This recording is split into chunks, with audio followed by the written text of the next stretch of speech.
pagi, shalom. Sekali lagi shalom. Yuk, apa kabar semua? Luar biasa ya. Tuhan itu baik. Terima kasih untuk tim yang luar biasa. Terima kasih semua. Suatu kesempatan kembali saya ingin melanjutkan firman beberapa berseri setiap bulannya, setiap minggu, setiap 1 bulan sekali saya akan menyampaikan berseri. Saudara ingat fokus? Nah, kan selalu saya tanya kan, fokus, katakan fokus. Nah, F-nya apa? F-nya apa? Finishing well. O-nya? Obey. C-nya? Karakter. U-nya? Unity. S-nya? Stamina. Sekali lagi ya, F bisa dikecilin dikit ya, tapi jangan sampai mana. Oke, thank you. F-nya apa? Fokus. O-nya? F-nya apa? Finishing well. O-nya? Obey. C? Karakter. U? Unity. Nah, hari ini S. Apa itu S? Stamina. Hari ini saya ingin supaya saudara mengerti tentang stamina. Saudara Kristen itu perlu stamina. Yang sudah katakan. Tanpa stamina ini suatu bahaya. Dan stamina yang dimaksud saya katakan bukan stamina doping. Hati-hati. Makanya saya hari ini mau mengajarkan bagaimana kita memiliki stamina yang benar di dalam roh kita. Amin. Nah, saya minggu lalu saya tidak ada di tempat ini, saudara. Saya pelayanan di Garut. Ya, puji Tuhan, pelayanan di Garut semua baik dan lancar. Dari Garut saya langsung berangkat ke Cirebon. Baru hari Kamis malam, Kamis sore sampai di Cirebon. Dan di Cirebon saya mengunjungi beberapa anak-anak Tuhan yang sakit. Ya, anak-anak Tuhan yang sakit yang tidak saya kenal sebetulnya, tetapi anggota gereja lain. Tapi saya paling senang kalau ke sana diajak muter keliling untuk kita mengunjungi orang-orang yang sakit. Nah, satu kali saya menemukan ada seorang ibu, tante, oma. Dia tidak punya suami, tidak punya anak, dan dia usia 70 lebih kali ya, ada ya, 70 lebih. So aku tahu badannya itu udah kecil sekali, udah 3-4 tahun dia tidak bisa berdiri. 3-4 tahun hanya terbaring di ranjang. Saudaraku, saya ngeri, saya pegang tangannya, tangannya dan kakinya itu kira-kira tulangnya udah segini deh, selubangnya ini. Kecil sekali, sampai saya bilang, aduh saya pegang juga, baik. Tapi apa yang terjadi suatu, saya diberkati, malah saya diberkati oleh oma ini. Kenapa? Setiap kali bilang, oh ini pendeta Hermawan ya, iya. Oh dulu di sini ya, saya di ini di Cirebonnya. Oh iya, oma, dia tahu, tapi saya nggak tahu dia. Soalnya dia bilang gini, Yesus tetap baik. Saya tidak tahan waktu saya berdoa, waktu saya mau berdoa untuk oma ini bilang, Pak Hermawan, tolong nyanyikan satu lagu Bapak Engkau Baik. Saya mana oma itu? Akhirnya saya nyanyikan, Bapak Engkau baik, Bapak Engkau baik, Engkau selalu baik kepadaku, Bapak ku cinta kau. Saya menangis loh. Dia sampai pokoknya walaupun tidak bisa apa-apa berbaring, kaki udah kecil sekali, tangan udah kecil sekali, makannya udah susah. Tapi pada saat dia berkata, dia ngomong itu lantang sekali, lantang. Bahkan masih ingat kepada teman saya yang membawa saya untuk menengok orang ini, oma ini. Lalu di situ saya lihat sesuatu. Wow, sebetulnya kalau kita memiliki stamina yang kuat di dalam kerohanian kita, apapun yang terjadi, situasi bagaimanapun yang harus kita hadapi, tetap kita akan berkata, Bapa itu baik. Amin? Amin?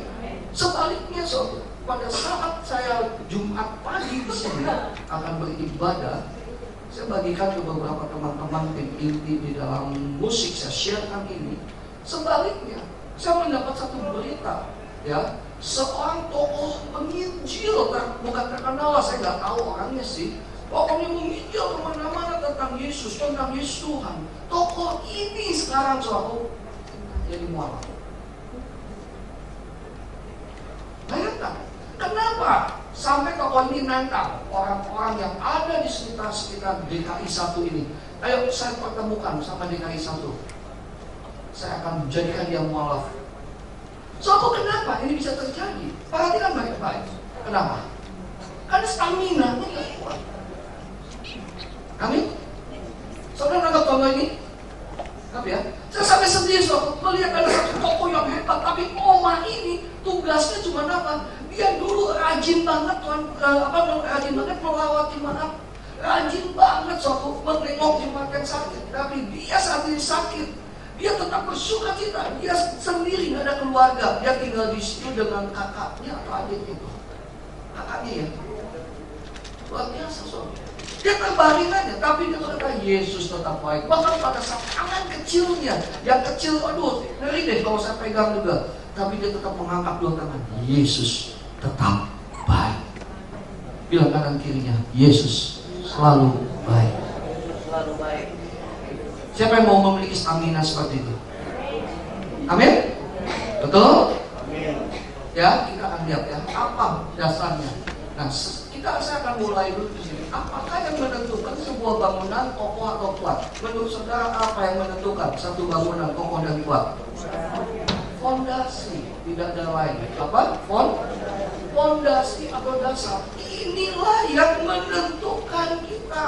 Stamina kita, kekuatan kita ditentukan oleh di atas dasar apakah kekristenan kita dibangun. Di atas dasar apakah kekristenan kita itu berdiri. Itu dulu.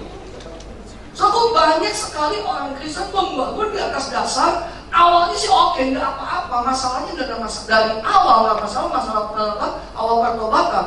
Tapi problemnya adalah setelah bertobat dibangun di atas dasar apa? Itu problemnya. Satu, apakah dasar atau fondasi dari kekristenan kita? Ini satu hal yang perlu kita renungkan loh. Ini satu hal yang perlu kita benar-benar resapi, dasarnya apa di dalam kekristenan kita. Ya, coba kita baca dulu firman Tuhan di dalam 1 Korintus 1 ayat 22. Coba buka. 1 Korintus 1 ayat yang ke-22. Oke, sudah buka? Saudara, saya berharap saudara bawa Alkitab setiap pendukung gereja, ya. Setelah buka, saya akan ini dulu ya. Nanti saya akan jelaskan dulu. Sebelum masuk ke dalam ayat ini, saya akan jelaskan dulu. 1 Korintus 1 ayat 22. Oke, yang sudah ketemu katakan amin. Amin? Oke, lihat dulu saya ya. Sebelum saudara buka, saya akan baca ini. Suatu jemaat di Korintus itu adalah satu jemaat yang hebat di dalam karunia. Jemaat di Korintus itu adalah kaya akan karunia-karunia. Tetapi kalau saudara baca di dalam 1 Korintus 1 ayat 18, sebelum ayat 18, perikop yang sebelumnya itu ditulis apa? Terjadi perpecahan di dalam jemaat. Betul? Betul? Terjadi apa? Perpecahan. Kenapa terjadi perpecahan? Karena jemaat Korintus itu penuh dengan karunia. Oleh sebab itu Paulus menulis di dalam 1 Korintus pasal yang ke-12 dikatakan begini. Judulnya adalah rupa-rupa karunia tetapi satu roh. Dilanjutkan dengan 1 Korintus pasal yang ke-13, judulnya adalah walaupun kamu bisa memindah iman, mempunyai iman yang memindahkan gunung, tapi kalau tanpa kasih semua akan menjadi sia. Walaupun kamu ini disebut Paulus, kenapa? Karena Paulus tahu bahwa jemaat Korintus itu penuh dengan karunia, tetapi akibat dari karunia ini yang melimpah di dalam jemaat di Korintus, maka terjadi perpecahan. Karena kenapa? Dasar yang dibangun untuk jemaat Korintus itu dasarnya adalah karunia. Ya, coba kita lihat 1 Korintus pasal 1 ayat 22, baca 2-3. Kurang keras, 2-3. Orang-orang Yahudi menghendaki dan orang-orang Yunani, ini dasarnya yang dibangun oleh jemaat Korintus. Ya, kalau waktu itu memang karena Yahudi Yunani, mungkin kalau orang Indonesia disebut juga orang Indonesia. Lalu banyak sekali kekristenan kita dibangun di atas dasar apa? Di atas dasar karunia. Banyak sekali orang Kristen dibangun di atas dasar apa? Di atas dasar kekayaan. Bahkan banyak juga orang Kristen dibangun di atas dasar apa? Di atas dasar pemulihan Wah, banyak sekarang Kristen dibangun di atas dasar apa? Dasar mujizat. Kalau dari awal belum mengenal Tuhan, dia mengalami pemulihan dan dia bertobat, oke, itu bagus. Tetapi kalau pemulihan itu menjadi dasar kekristenan dia, maka dia akan cepat sekali murtad. Tangkap ini? Halo? Dari awal orang Kristen mungkin belum percaya pada Yesus, tapi dia mengalami mujizat. Tapi begitu dia mengalami, dia bertobat. Tapi kalau tidak dilanjutkan dengan membangun dasar yang benar dan hanya dasarnya dalam mujizat, maka dia akan cepat terjungkir. Apalagi kalau orang Kristen dibangun di atas dasar kekayaan, dibangun di atas dasar uang, dibangun di atas dasar mamon, hati-hati itu akan cepat sekali jatuh. Tidak heran kalau hari-hari Tuhan sedang menguji kualitas orang Kristen. Ibrani pasal yang ke-12 mengatakan pada akhir zaman satu kali lagi Tuhan akan menggoncangkan bumi ini. Bukan hanya bumi ini tapi langit juga.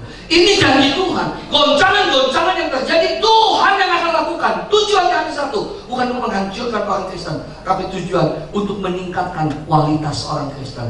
Tapi hanya kualitas orang Kristen yang bisa berdiri aja itu yang berkualitas, dan kualitas itu ditentukan dengan dasar apa dibangun. Halo? Halo? Belum, dasarnya belum saya sebut.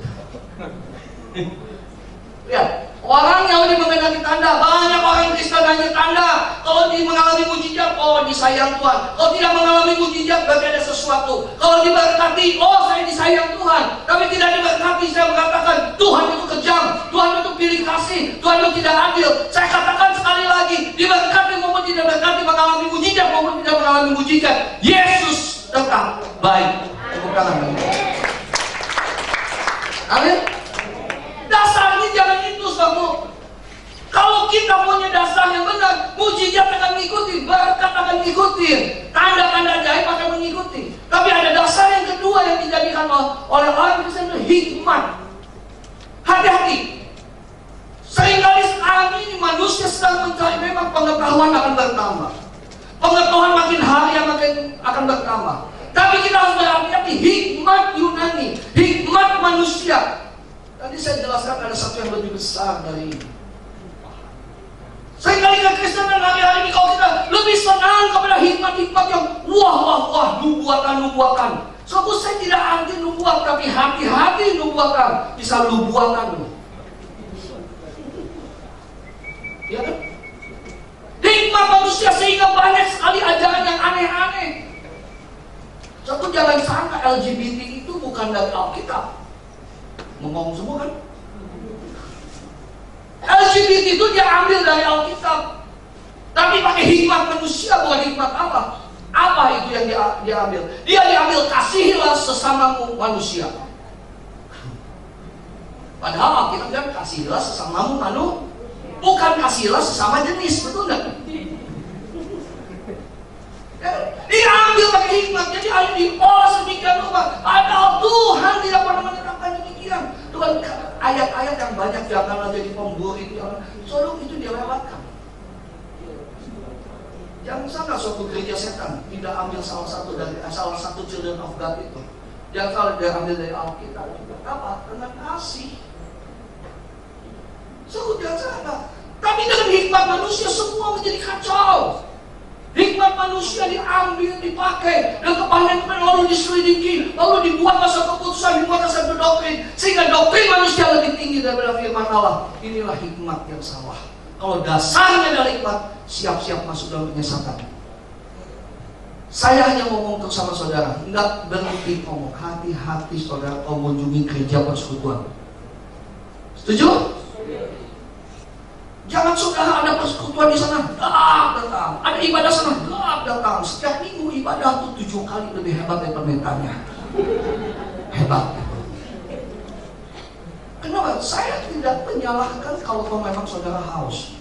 Tapi kalau dasar saudara pengen ke gereja, kenapa? Pengen firman, tapi firmannya kalau sampai ngaco, saudara itu akan benar.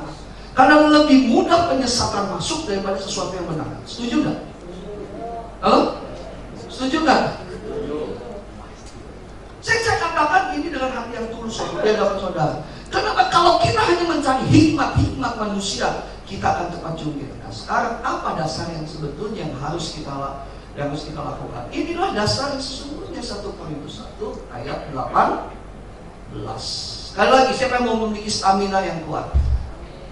Amin? Apa itu stamina yang kuat? 1 Korintus 1 ayat 18. Mari kita baca bersama-sama. Yuk, baca. 2, 3.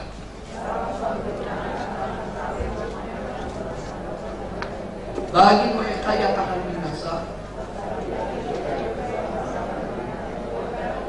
Wow, inilah stamina yang sebetulnya.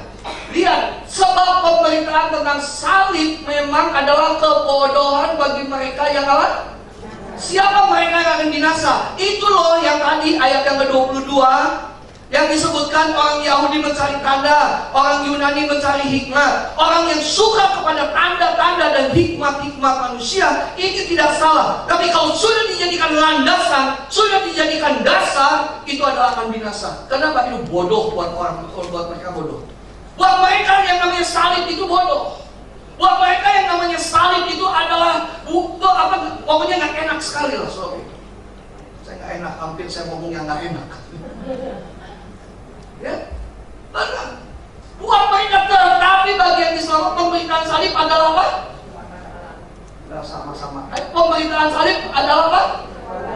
Pemberitaan salib adalah, bukankah salib itu merupakan stamina kita? Yang sudah dengan amin. Aminnya sedikit ya. Halo. Halo. Soalnya jangan ada yang tidur. Saya kadang-kadang suka tidur loh. Nggak ada yang tidur ya? Belum. Lihat, untuk yang main Islam pemberitaan itu, yaitu pemberitaan salib kekuatan Allah. Bagaimana kita memberi stamina yang kuat? Dasarnya harus salib. Katakan kanan kirinya, salib. Ayo, jujur. Saudara bisa dengar khotbah dimanapun juga, bukan di gereja saja, tapi di YouTube, di manapun. Saya mau bertanya, berapa persen gereja memberitakan salib?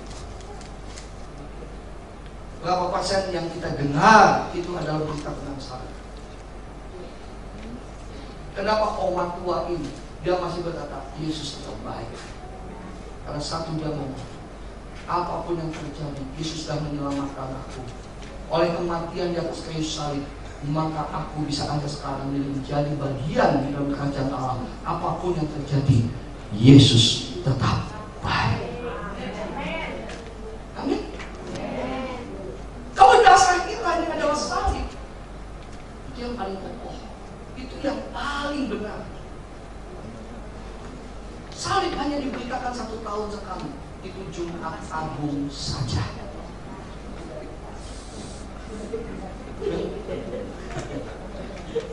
Siapa yang mau masuk dalam kemuliaan Tuhan? Amin? Tidak ada kemuliaan tanpa salib. Tidak ada kebangkitan tanpa. Sekali lagi, tidak ada kemuliaan tanpa salib. Saudaraku, kalau saudara fokus dan melihat dasar fondasinya salib, wah, saya katakan sekali lagi, tidak ada yang lupa deh. Tidak mustahil buat Tuhan. Ini Pak Irwan ketawa ya. Kalau saya jadi lupa kenapa ya? Tidak ada yang mustahil buat Tuhan.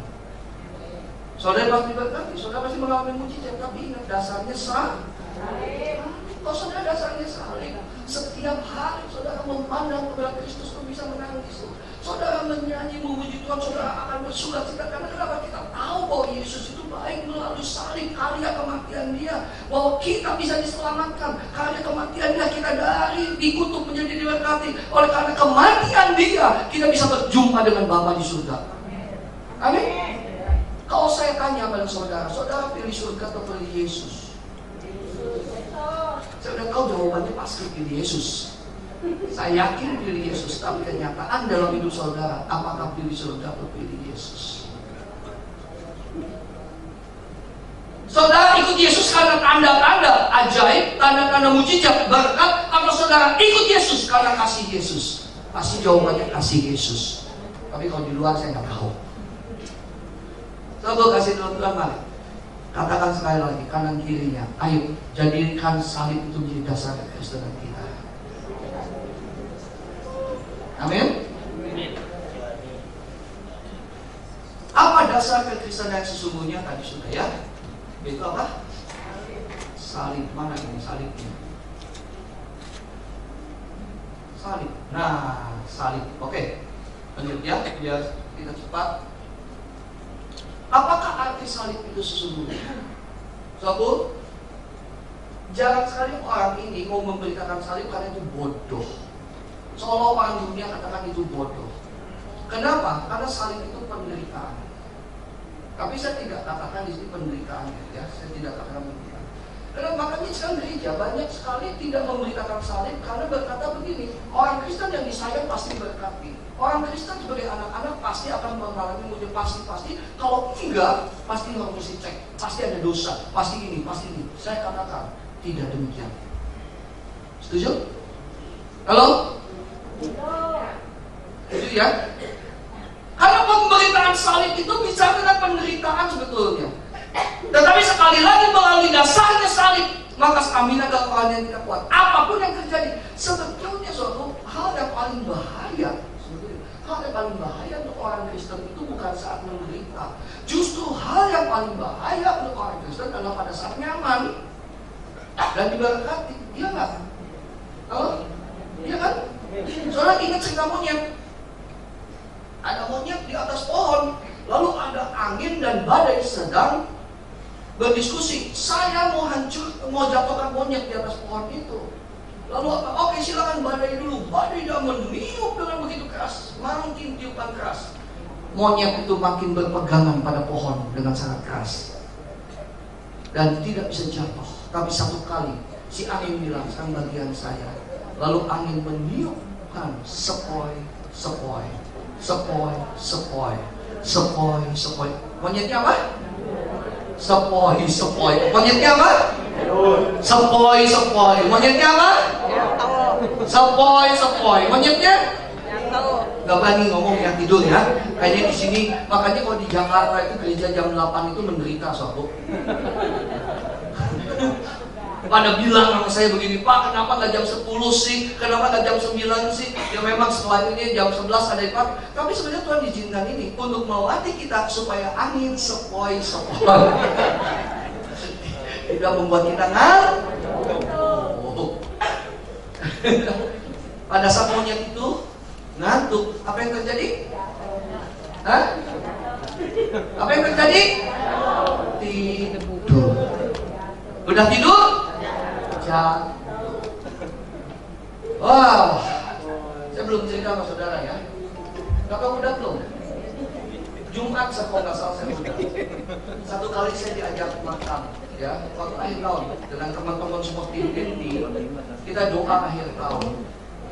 Doa akhir tahun di rumah Pak Gembala, Bapak Basuki. Di situ kita doa, Tuhan memberikan satu kepoin benar-benar salah satu yang Tuhan tanamkan pada Pak Gembala bilang begini, respect kepada Tuhan. Itu saya bilang. Karena kenapa? Oh, kita tidak respect kepada Tuhan, wow, kita tidak akan bisa kuat menghadapi ini semua. Ya. Nah, satu kali kita dikasih makan daging. Dagingnya itu, waduh, enak sekali, enak banget. Enak, daging itu kita makan. Setelah itu ya sebelum doa, setelah doa sebelum doa ya, sesudah ya, sudah doa ya, makan. Setelah makan ini daging wagyu ini luar biasa soal. Satu kali dikeluarin satu daging yang lain. Kita udah agak kenyang tapi pengen coba juga ini daging sesuatu yang lain, dan ini sudah habis tinggal sisa. Saya bilang cobain ini, oke deh kita coba. Istri saya pernah lihat di televisi ada satu daging kalau dipotong, daging itu dimakan ke mulut, dimakan itu seperti mentega. Wah, ngiler deh semua deh. Satu kali setelah itu saya potong, itu ada satu bagi-bagi pas Pak Jeffrey itu mau bagi gitu, coba bagi sih, coba, wah itu betul-betul lekker, benar-benar enak kan. Saya nggak puas kalau istri saya nggak nyoba. Saya ambil istri saya kejar istri saya. Istri nggak mau, tapi saya coba. Kenapa? Karena daging ini, wow harganya. Pokoknya saya nggak nyebutin deh. Wow, itu mahal. mahal. 1 kilonya ya sudah deh, pokoknya saudara percaya deh sama saya, mahal. Nah, saya tanya, ini tuh kenapa bisa sapi ini bisa mahal banget? Maaf, saya tanya ke teman-teman, saya tanya begini, katanya sapi ini tidak boleh kerja. Ya, saya juga buka di Google juga suatu. Saya tanya ini sapinya, daging sapinya mahalnya kenapa? Saya nggak usah sebutin deh, nanti ngiler lagi. Sapi ini harus setiap hari dikasih bir. Ya, dikasih bir. Yang kedua, sapi ini di-setelin musik setiap hari.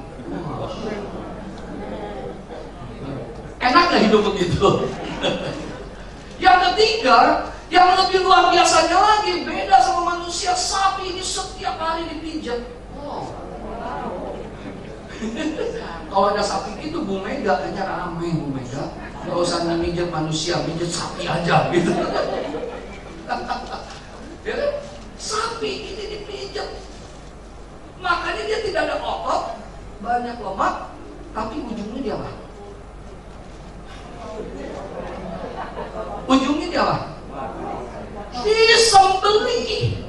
Banyak orang Kristen dihina kubukan begitu. Banyak orang Kristen yang oh ya pokoknya tidur, oh ya lah pokoknya begitu. Ujungnya dia apa? Bilang kanan kirinya, awas kamu disembelih. Gak kuat menghadapi keadaan kalau kita tidak salib, saudara. Gak kuat menghadapi keadaan kalau dasar kita hanyalah dasar yang membuat kita nyaman. Hati-hati, Tuhan izinkan kita nyaman, tetapi kenyamanan bukan dasar kekristenan kita. Kenyamanan itu paling berbahaya kalau kita tidak waspada. Tapi kalau dengan dasar salib, pada saat kita nyaman, kita akan tetap kokoh dan kuat. Amin. Jadi apa arti salib sesungguhnya? Coba saudaraku. Ini. Matius 16 ayat 24. Coba buka.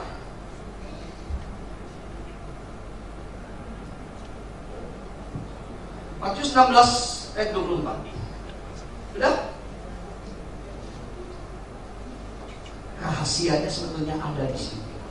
Ya, tapi saudaraku buka Alkitab ya.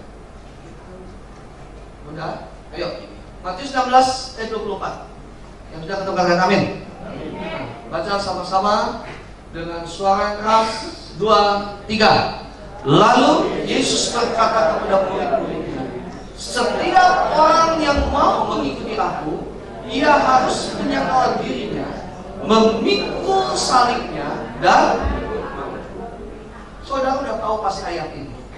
Lalu Yesus berkata murid-muridnya, setiap orang yang mau mengikut aku, ia harus menyangkal dirinya dan memikul salibnya, dan mengikut aku. Coba satu lagi, Markus 8 ayat 34. Ini ada satu perbedaan. Kalau di sini dia katakan kepada murid. Ya, di sini dikatakan hanya kepada murid, tetapi di dalam Markus itu dikatakan bukan kepada murid saja, kepada semua orang. Yuk, baca 2, 3. Lalu Yesus memanggil orang banyak dan berkata kepada mereka, setiap orang yang mau mengikut aku, ia harus menyangkal dirinya, memikul salibnya, dan di dalam terjemahan lain ada tambahan bahwa ia harus menyangkal dirinya dan memikul salibnya setiap hari. Katakan setiap hari. Gak ada yang berani ngomong, kan bener gak? Menyangkal dirinya, memikul salibnya. Katakan, menyangkal dirinya, memikul salibnya setiap hari. Katakan kanan kirinya, setiap hari loh. Apa artinya? Salib itu jadi artinya apa? Tuhan bilang pikul salib. Tuhan bilang sangkal diri. Artinya apa? Artinya gak ada lain satu gaya hidup kita. Katakan gaya hidup. Ya kan? Pikul salib yang sangkal diri, pikul salib setiap hari itu bisa dengan gaya hidup. So kita harus memilih gaya hidup salib. Di dalam kekristenan diberkati, tidak diberkati, mujizat atau tidak mujizat, gaya hidup salib itu harus ada.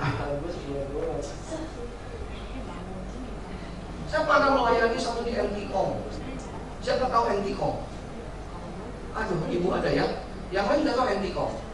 NTCom itu adalah perbatasan antara Malaysia dengan Indonesia. yaitu di Kalimantan. Suatu waktu kita mau perjalanan dari Pontianak ke Entikong, wow itu berapa belas jam ya. Itu jalannya, itu betul-betul dikocok.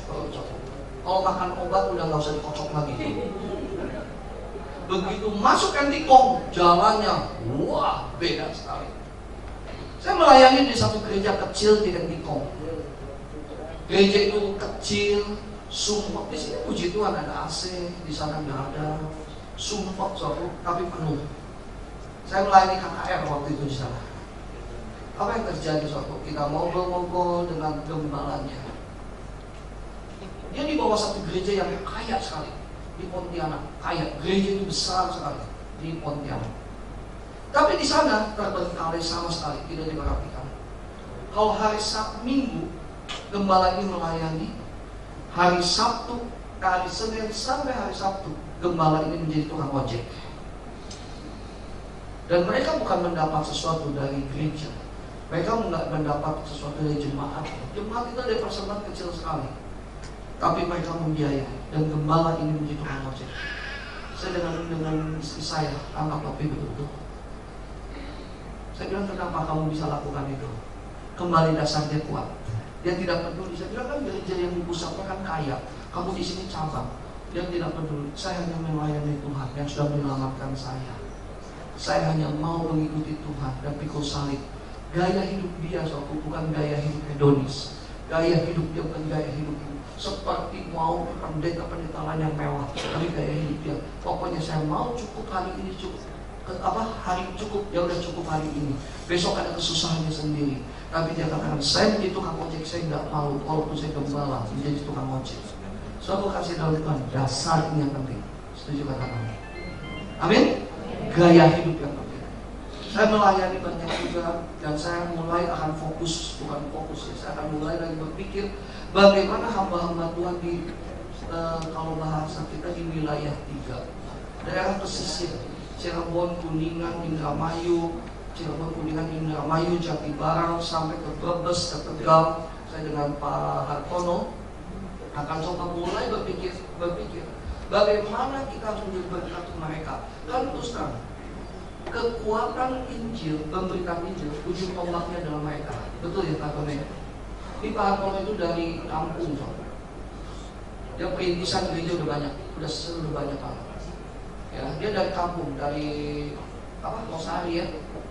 Bener ya, Losari. Atau itu. Saya baru tahu juga dia S2. Betul. Tapi bayangkan dia menanggalkan hikmat S2-nya.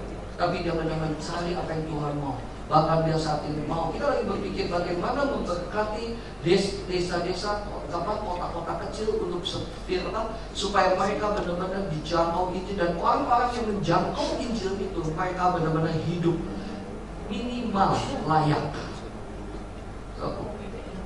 So aku kasih dalam Tuhan, kalau kita punya gaya hidup salib, kita akan berpikir untuk orang lain. Tapi kalau gaya hidup bukan gaya hidup salib itu berbeda. Nah, kita akan lihat apa perbedaan gaya hidup salib dengan gaya hidup dunia. Nah, gaya hidup seperti apa yang gaya hidup salib itu? Gaya hidup salib itu apa? Ada 2 hal. So, yang pertama gaya hidup salib, ada 2 hal gaya hidup ya. Pertama adalah gaya hidup kekentalan. Yang kedua adalah gaya hidup dunia. So, sekarang ini kita harus hati-hati dengan gaya hidup, lifestyle. Seringkali digabung antara kekristenan dengan dunia. Ngomongnya orang Kristen, tapi gaya hidupnya gaya hidup dunia. Tuh enggak begitu. Kenapa salib disebut dengan gaya hidup? Saya akan flashback sebentar. Ya, saudara simak baik-baik.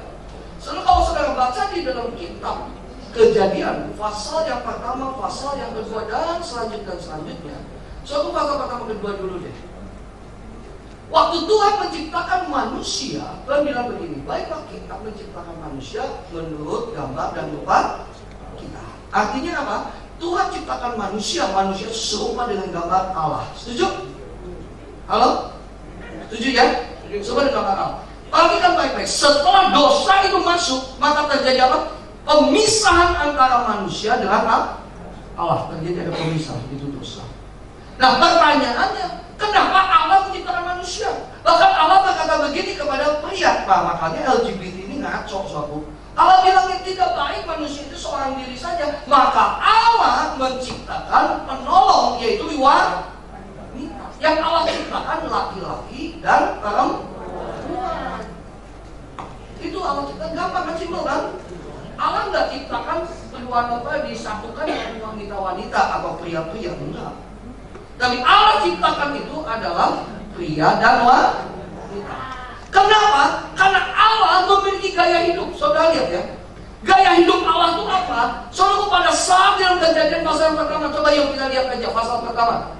Nggak ada di sini soalnya. Saya supaya saudara nangkep aja, supaya saudara mengerti ini. Coba lihat Kejadian pasal pertama. Sudah? Buka ayat yang pertama. Kejadian 1 ayat 1. Sudah ketemu katakan amin? Amin. Pada mulanya Allah menciptakan langit dan bumi. Bumi belum terbentuk dan kosong. Gelap gulita menutupi samudera raya dan roh Allah melayang-layang di atas permukaan air. Berfirmanlah Allah. Sampai situ. Pada mulanya Allah apa? Menciptakan pribadi pertama, Allah. Katakan Allah. Yang kedua, lalu roh Allah melayang. Pribadi yang kedua, roh Allah. Katakan roh Allah. Siapa roh Allah itu? Roh Kudus. Lalu berfirmanlah Allah. Yang ketiga, firman. Siapa firman itu? Yesus. Yohanes 1 ayat 1 katakan apa? Firman itu sudah menjadi manusia. Oke, sampai sini nangkap ya. Jadi apa? Waktu Allah mau menciptakan manusia, Yesus ngomong begini, baiklah kita, lihat, kata kita. Artinya kenapa Allah mau menciptakan manusia? Karena Allah ingin mentransferkan, ingin menurunkan gaya hidup kekekalan, gaya hidup Allah itu kepada manusia. Yang saudara kami. Amin. Makanya Allah menciptakan manusia itu 3 unsur juga. Tubuh, jiwa, dan roh. Allah ciptakan itu. Tapi akibat manusia itu jatuh ke dalam dosa, gaya hidup Allah itu tidak sampai. Tapi Allah harus bekerja kepada manusia. Terus sudah baca dalam sejarah Alkitab. Terus sampai Allah memilih yang namanya bangsa Israel. Supaya apa? Gaya hidup kekekalan itu Allah ingin transferkan. Sampai Allah bilang begini, akibat manusia terjatuh ke dalam dosa, Allah bilang pada wanita, oleh keturunan wanita ini, maka dia akan menginjak kepala ular. Siapakah keturunan wanita yang dinubuatkan oleh Allah? Yesus. Halo? Amin? Jadi sebetulnya salib itu apa? Salib itu adalah pertukaran dari gaya hidup dunia menjadi gaya hidup kekekalan. Wow. Makanya saudara nanti kalau mau masuk ke surga, hidup di dalam kekekalan, saudara sudah terbiasa dengan gaya hidup itu. Amin? Amin? Gaya hidup kekekalan bukan hanya pujian penyembahan. Oke, di sana kan terus ada pujian penyembahan. Gaya hidup kekekalan bukan hanya berbuat baik, bukan. Di sana memang tidak ada kejahatan. Tapi apa itu gaya hidup kekekalan? Kembali, gaya hidup kekekalan itu adalah yang disebut dengan kita. Katakan kita. Sekali lagi, kita. Nah, lalu gaya hidup dunia itu apa? Gaya hidup dunia itu yang disebut dengan aku.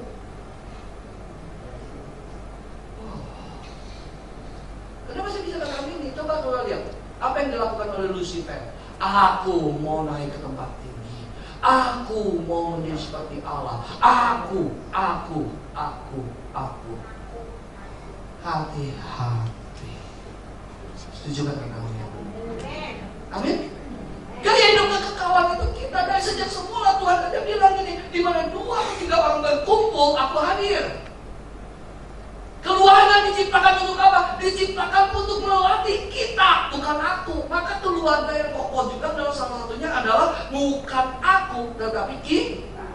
Gereja yang kuat bukan aku, tetapi kita. Bukan karena pendetanya. Sungguh hati-hati, jangan sampai kita terbawa oleh satu personal pendeta. Siapapun pendeta itu suatu, dia hanya alatnya Tuhan, dia hanya kacungnya Tuhan. Amin.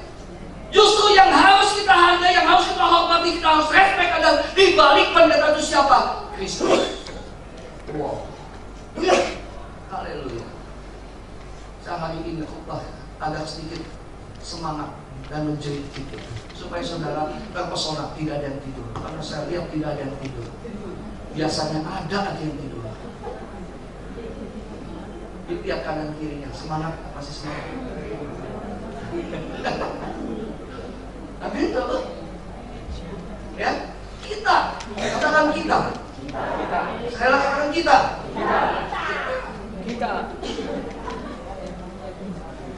Satu contoh ya, gaya hidup ini luar biasa loh. Contoh ya, coba lihat Kisah Rasul. Ini contoh banget, ini luar biasa loh. Ya, kita.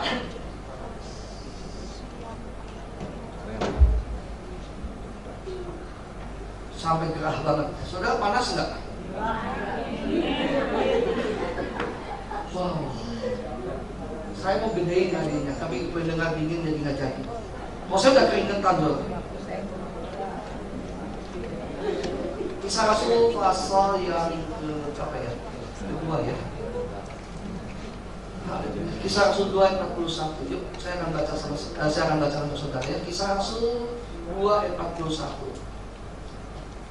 Sudah ketemu semua? Belum semua ya. Kisah Rasul 2 ayat 41 sampai dengan 47. Sekali lagi, udah ketemu? Belum kan? Buka Kisah Rasul aja susah, apalagi kalau disuruh buka Habakuk, pasti besok baru ketemu.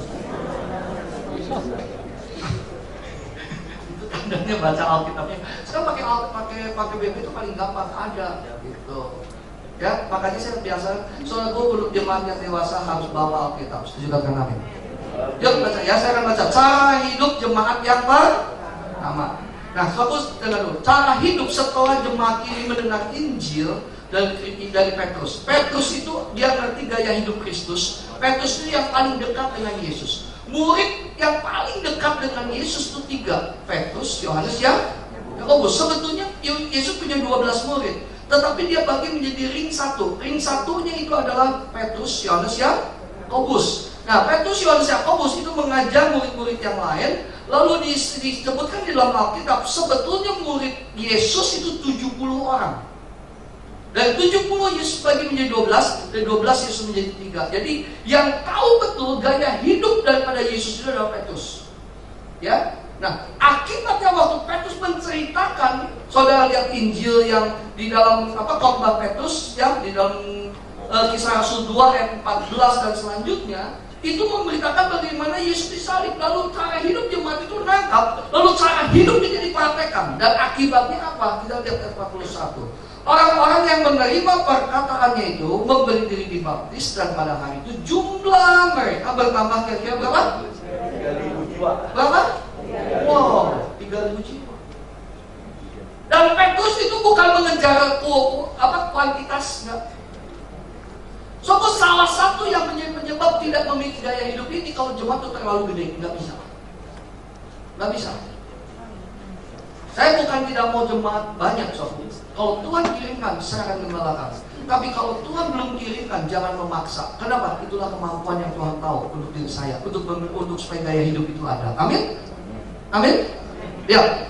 Ayat 42. Mereka bertekun dalam pengajaran rasul-rasul dan dalam persekutuan, dan mereka selalu berkumpul untuk memecahkan roti dan berkata, dan berdoa. Maka ketakutanlah mereka semua, sedang rasul-rasul itu mengadakan banyak mujizat dan tanda. Ada nggak mujizat dan tanda?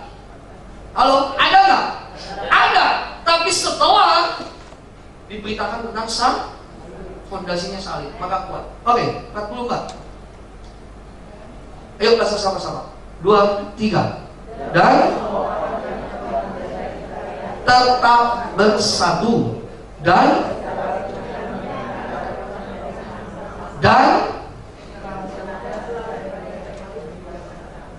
lalu membagi-bagikannya kepada semua orang sesuai. Sampai situ dulu. Saudara lihat baik-baik. Maka ketakutan dan sampai 44. Dan semua orang yang telah menjadi percaya tetap apa? Ingat, bulan lalu unity. Amin. Dan segala kepunyaan mereka adalah kepunyaan bersama. Ada nggak? Masih ada nggak sekarang begini? Kalau sekarang kepunyaanmu adalah kepunyaanku, kepunyaanku adalah kepunyaanku. Suami istri begitu. Duitmu adalah duitku, duitku adalah duitku. Oh kan? Ada yang curhat, betul ya? Nah, ini coba lihat satu gaya hidup salib. Ini kita kepunyaan bersama ayat 40. Dan selalu mereka menjualkan ini kalau membagikan mereka semua sesuai keperluan. Artinya gini, gaya hidup salib itu, gaya hidup kita itu adalah gaya hidup satu kesatuan. Kalau salah satu aja, teman kita, sahabat kita, keluarga kita, kalau keluarga oke gak udah pasti bisa sakit, kita nggak harus sakit loh. Halo, saya mau tanya sama saudara tempat ini, siapa yang saudara memiliki pengalaman yang menyakitkan, yaitu sangat menyakitkan, yaitu lidahnya kegigit? Boleh angkat tangan, siapa punya pengalaman lidahnya kegigit? Yang lain gak ada ya? Gak pernah ya? Saya pernah berkali-kali. Bahkan lagi tidur, waduh gigi sakit gitu. Pernah begitu ya? Nah itu bukan dibilang setan yang begitu ya. Kasihan setan disalahin terus. Kamu tahu gak lidah gitu? Saya bertanya, pada saat saudara lagi makan, lidah tergigit, apa yang saudara lakukan? Sakit nggak? Hah? Sakit. Lalu saudara menjulur tangan pukul gigi saudara? Kurang ajar nih gigi, lidah gigit sahabat saya lidah, begitu? Seandainya saudara pukul lidah gigi saudara, apa yang terjadi? Sakitnya bertambah nggak? Bertambah kan? Camkan ini. Kalau ada sahabat kita, teman-teman kita, orang-orang sesama orang percaya, pada saat dia jatuh, apa yang kita lakukan? Mengasihi atau menghakimi? Seharusnya. Tapi kenyataannya, terima kasih kejujuran. Pada saat ini anak saya aja nih, tanggal 12 ini 9 tahun dipanggil Tuhan. Pada saat setelah anak saya itu dikubur hari Kamis dikubur, hari Senin langsung gembala saya, Hermawan, coba kamu cek, kamu punya salah apa? Sakit sekali, sakitnya itu di sini.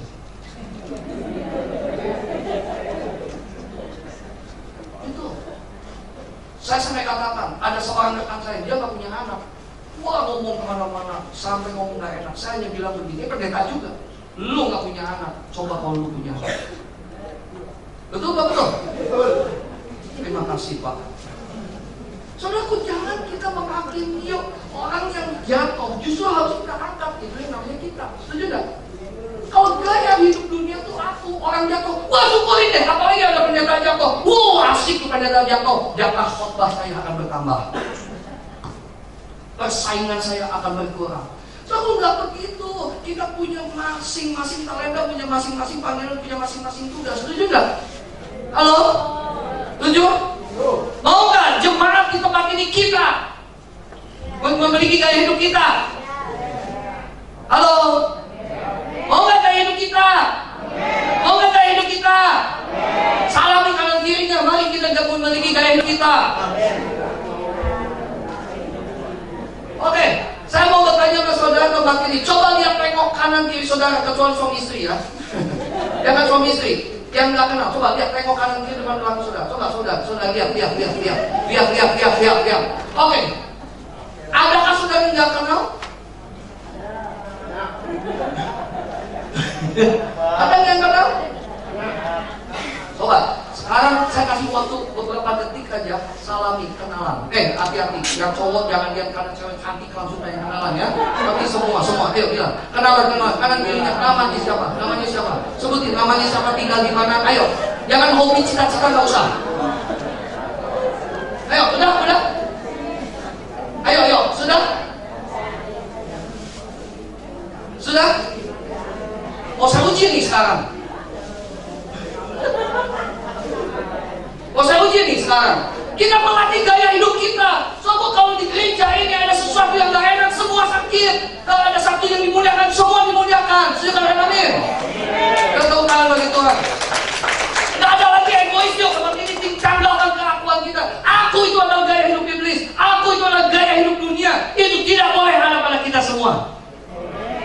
Wow, dahsyat. Amin. Amin. Ayo saya mau tanya, siapa jangan yang deketin, jangan istrinya. Ayo, bapak atau siapa? Pak, siapa namanya Pak? Kok gak kenal? Dari tadi udah saya sebutkan loh Bang. Hah? Bapak, siapa namanya? Belum kenalan kali ya? Ya ampunilah mereka ya Tuhan, sampai kita tahu apa yang mereka lakukan. Pak, tadi udah kenalan ya? Siapa namanya Pak? Ah, namanya belum nyebutin. Oh diam aja, takut sama Bapak.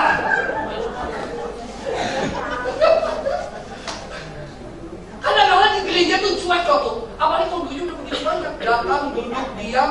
Datang, duduk, diam, dongkol, duit. Tapi nggak tahu. Suatu hari kita biasakan yuk, gaya hidup salib itu gaya hidup kita. Setuju katakan amin? Katakan gaya hidup salib adalah gaya hidup kita. Ya, sekali lagi, gaya hidup salib adalah ikutin gaya hidup salib adalah ikutin saya. Jangan dijawab langsung. Sekali lagi, gaya hidup salib adalah gaya hidup kita. Gaya hidup kita. Gaya hidup kita. Yesus di dalam kita. Yesus ada di dalamku dan aku di dalam Yesus. Katakan amin. Tepuk tangan bagi Maria lagi berjaya yuk. Gaya hidup salib luar biasa. Semangat banget saya. Wow. Aduh ini sampai terpesonanya sulit ini. Kebenaran gaya hidup kita itu apa? Gaya hidup kita seperti apa? Sedikit aja. Dalam gaya hidup kita yang pertama adalah saling berkorban. Yang kedua adalah kasih tanpa syarat. Yang ketiga, cepat. Haleluya. Rela melayani. Baca sama-sama yuk. 2, 3. Saling berkorban, kasih tanpa syarat, rela melayani. Ya, 3 ini menjadi satu kesatuan, bukan dipisah-pisah. Dimulai di mana? Untuk mempraktekkan. Di mana kita bisa mempraktekkan dan mempertanggungjawabkan gaya hidup salib. Kalau kita dapat percaya Yesus, dasarnya adalah salib, kita harus praktekkan. Setuju katakan amin? Amin. Di mana gaya hidup ini dipraktekkan? Tidak lain di dalam komunitas. Katakan komunitas. Komunitas yang terkecil itu dalam keluarga. Praktekkan ini dulu sob. Dalam bisa nggak dalam keluarga kita mempraktekkan gaya hidup salib seperti ini? Saling berkorban.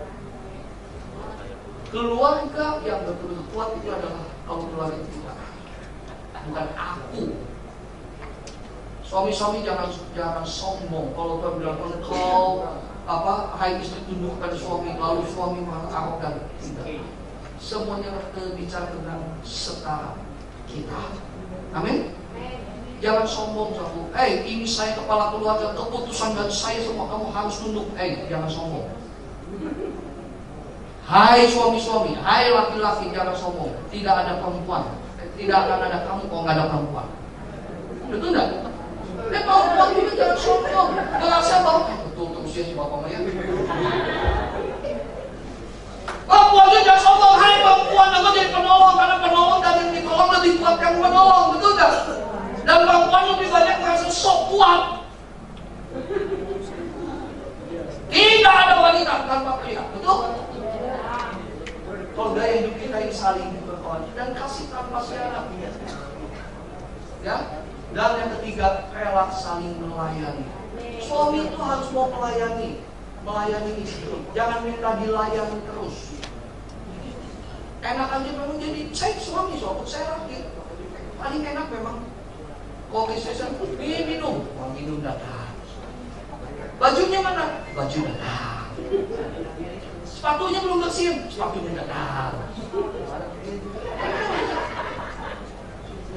Kenapa semua pada mandang istri saya sih? Adakah yang salah? Memang istri itu bisa jadi suster, bisa jadi dokter, bisa jadi koki, bisa jadi rumah tangga, asisten rumah tangga, dan sebagainya. Anak sakit yang sibuk siapa? Anak ulangan yang sibuk siapa? Suami sakit yang sibuk siapa? Istri sakit yang sibuk siapa? Ini bukan curhat, yang tenang aja. Istri sakit yang sibuk siapa? Ayo bertobat. Ini ada yang mau menikah nih, baru nikah nih. Nanti nih, ingetin kan kamu Yola sama ini calon suaminya, ingetin ya, ingetin kamu apalagi ingetin ya, ingetin. Sebelum BPN sudah sekarang diajar dulu. Ini BPN ya, nanti setelah BPN lebih kenceng lagi buat dia.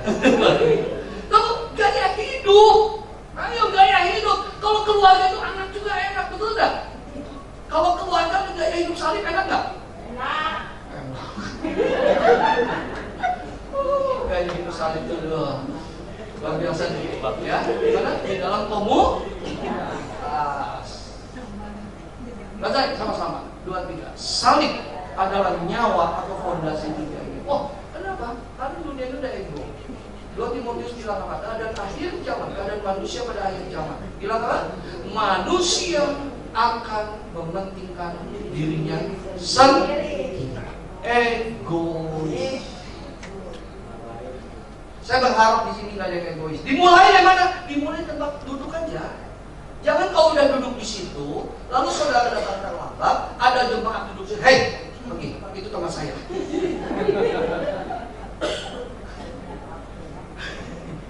Setelah itu sudah duduk, disimpanlah tas di pinggir. Ada yang jemaat duduk, ini buat tas, bukan tukang kamu cari di belakang. Bertobat. Amin. Jangan melotot saya. Kalau fondasi salib, orang nggak dapat duduk, pasti saya duduk sini. Jangan begitu. Jangan. Itu bukan teman kamu. Kamu pindah jauh. Saya nggak boleh. Saya minimal kanan kiri harus kosong. Karena rohaninya untuk Yesus dan Roh Kudus. Egois. Kalau dapat makanan, tidak dapat makanan, tetap bersukacita. Amin. Dapat makanan, tidak dapat makanan, bersukacita. Dapat makanan, gak berebut. Kalau ada orang gak punya, saudara berani kasih makanan saudara. Benar ya janjian? Awas. Saya tanya, kalau dunia ini punya gaya hidup salib, enak gak? Oh enak. Gak ada pemerintah, gak ada pejabat-pejabat yang korupsi. Kenapa? Karena dia akan memikirkan rakyat. Betul gak? Gaya hidup salib. Salib mengancam keakuan kita. Orang yang gak suka tentang berita salib, orang yang tidak memiliki, yang tidak mau fondasinya salib, karena keakuannya itu diancam, karena akunya itu diancam. Wah, saya akan tutup dengan Galatia 2 ayat 19 dan 20. Ayo baca sama-sama. Baca yuk 2, 3. Sebab aku telah mati. Baca sama-sama 2, 3. Sebab aku telah mati oleh hukum Taurat untuk hukum Taurat, supaya aku hidup untuk Allah. Aku telah disalibkan dengan. Namun aku hidup, tetapi bukan lagi aku sendiri yang hidup, melainkan Kristus yang hidup di dalam aku.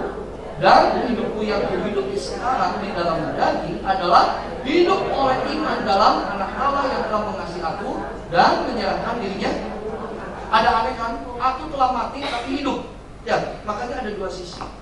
Aku telah mati tapi aku hidup. Mati untuk dunia, gaya hidup dunia.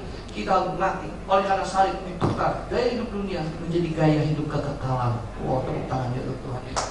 Saya udah malam musik.